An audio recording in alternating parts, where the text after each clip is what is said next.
ଆପଣ ଯାହା ଚାହୁଁଛନ୍ତି ଯଦି ମିଳେ, ଭଲ ଲାଗେ, ଆପଣଙ୍କ ପାଇଁ ଭଲ ହଉ ବା ନ ହଉ ଭଲ ଲାଗେ,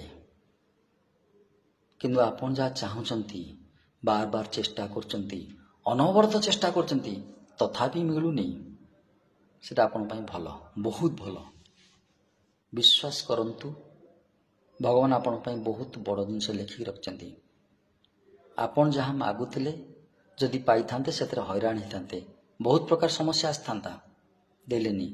ଯାହା ପାଇବାକୁ ଯାଉଛନ୍ତି ତାହା ନିଶ୍ଚୟ ବେଟର, ଆପଣ ଭାବିଥିବା ଜବ୍ ବା ବିଜନେସ୍ ଠାରୁ ବେଟର। ତେଣୁ ଆପଣ ଯାହା ଚାହୁଁଛନ୍ତି ଯଦି ମିଳୁନି, ଭଗବାନ ଆପଣଙ୍କ ହାତ ଧରିଛନ୍ତି, ସେ ଆପଣଙ୍କ ଯୋଗ୍ୟତା ଅନୁସାରେ ବେଷ୍ଟ ଦେବେ। ୱେଟ୍ କରିବାକୁ ପଡ଼ିବ। ପାଇଲା ପରେ ଲାଇଫ୍କୁ ରିୱାଇଣ୍ଡ କରିବେ, କହିବେ ହଁ ସେତେବେଳେ ଏଇଟା ହେଇନି, ଭଲ ହେଇଛି। ଆପଣ ନିଜେ କହିବେ ସେତେବେଳେ ଏଇଟା ପାଇନି, ଭଲ ହେଇଛି, ମୁଁ ବେଟର ପୋଜିସନରେ ଅଛି।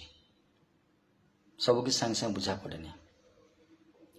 ମଙ୍ଗଳକାରୀ ମଣିଷ ଅନ୍ୟର ମଙ୍ଗଳ କରୁଛି, ଆଉ ଯିଏ ପରମ ମଙ୍ଗଳମୟ ସେ କ'ଣ ଆମର ଅନିଷ୍ଟ ଚିନ୍ତା କରିବେ?